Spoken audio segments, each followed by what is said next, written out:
सोलापूर शहर युवक काँग्रेसच्या वतीनं पेट्रोल डिझेल दरवाढ नीट परीक्षा पेपर फुटीच्या निषेधार्थ शहर भाजप कार्यालयासमोर थाळी वाजवा आंदोलन करण्यात आलं।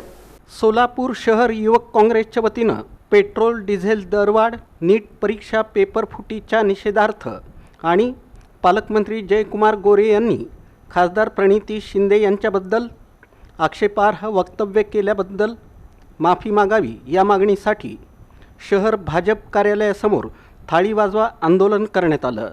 या आंदोलनात युवक काँग्रेसचे प्रदेशाध्यक्ष शिवराज मोरे, युवक काँग्रेसचे अध्यक्ष गणेश डोंगरे, तिरुपती परकीपंडला, वाहिद विजापुरे यांच्यासह युवक काँग्रेसचे कार्यकर्ते सहभागी झाले होते।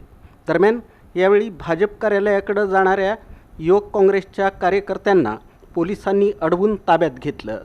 यावेळी कार्यकर्त्यांनी जोरदार घोषणाबाजी केली।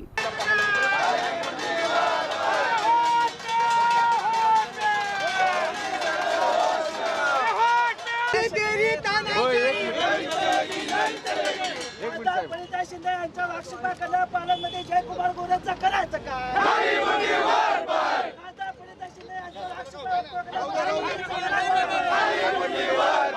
मोदी सरकार चोर है, चोर है, चोर है। मोदी सरकार चोर है, चोर है, चोर है।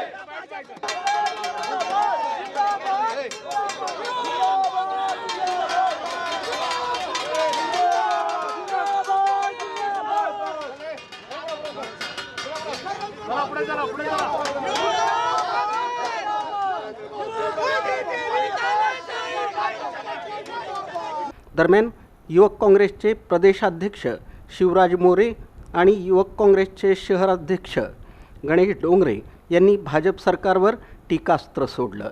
सोलापूरचे खासदार माननीय प्रणिती शिंदे यांच्या मार्गदर्शनाखाली महाराष्ट्राच्या प्रदेशचे आमचे युवकचे अध्यक्ष शिवराजदादा मोरे, पश्चिम महाराष्ट्राचे प्रभारी प्रथमेश आमनावे यांच्या नेतृत्वाखाली आज सोलापूर शहर युवक काँग्रेसच्या वतीने आज देशभरामध्ये पेट्रोल डिझेलचे दरवाढ झालेले आहेत। आपल्याला माहित असेल 22 लाख विद्यार्थ्यांना अंधारात ठेवून या नीट परीक्षेचे पेपर फुटलेले आहेत। सोलापूरच्या खासदार प्रणिती शिंदे यांच्यावर वारंवार हे पालकमंत्री जयकुमार गोरे आक्षेपार्ह वक्तव्य करतात।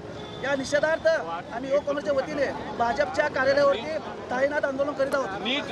आमच्या लोकसभेचे विरोधी पक्षनेते माननीय राहुलजी गांधी यांनी सांगितलं होतं की 89 वेळा हे परीक्षा पेपर लीक झाले आहेत आणि फक्त 49 वेळा हे पेपर घेण्यात आले आहेत। हे नीट पेपरचा आपल्या माहिती सोलापूर जिल्ह्यामध्ये इतका मटका धंदा चालू आहे, मटक्याचा आकडा फुटू शकत नाही, परंतु पेपर लीक होत आहेत।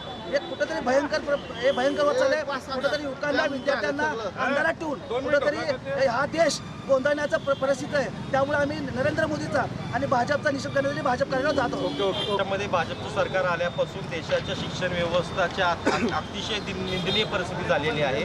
देशाचे पंतप्रधान जर उच्च शिक्षित असते, त्यांची डिग्री जर फेक नसती तर देशाची ही शिक्षण व्यवस्था अशी झाली नसती। नीटची परीक्षा गेल्या 5 वर्षामध्ये 65 वेळा अनेक देशामध्ये पेपर लीक झालेले आहेत आणि ह्याला दोषी कोण तर देशाचे शिक्षण मंत्री धर्मेंद्र प्रधान। पहिल्यांदा त्यांनी राजीनामा दिला पाहिजे। या देशाच्या 22 लाख विद्यार्थ्यांची माफी मागितली पाहिजे, त्यांच्या 44 लाख पालकांची माफी मागितली पाहिजे। कारण का आपला बाल्य जेव्हा शिकतं तेव्हा आपला पालक असतो, तो एज्युकेशन लोन घेतो, आपलं सोनं गहाण ठेवतो, आपल्या छोट्या छोट्या ज्या अडचणी आहेत, आपल्या छोट्या छोट्या आनंद आहेत, ते सगळं कॉम्प्रोमाइज करून आपल्या विद्यार्थ्यांना शिकवण्याचं काम आपले पालक करत असतात। त्यांना देखील अंधारात ठेवण्याचं काम या सरकारने केलेलं आहे। आता देशामध्ये 3 विद्यार्थ्यांनी या लिकेज झाल्यामुळे आत्महत्या केलेल्या आहेत। त्याचं दोषीदार कोण तर धर्मेंद्र प्रधान यांनी नैतिक जबाबदारी स्वीकारून पदाचा राजीनामा दिला पाहिजे। देशाच्या पंतप्रधानांनी ह्यामध्ये हस्तक्षेप केला पाहिजे। फॉरेन टूर करण्यापेक्षा 22 लाख देशाच्या उच्च शिक्षित विद्यार्थ्यांचा जर तुम्ही वेठी धरत असाल तर त्याचा आम्ही निषेध करतो। एकीकडे डिझेल पेट्रोलचे भाव गगनाला भिडत आहेत,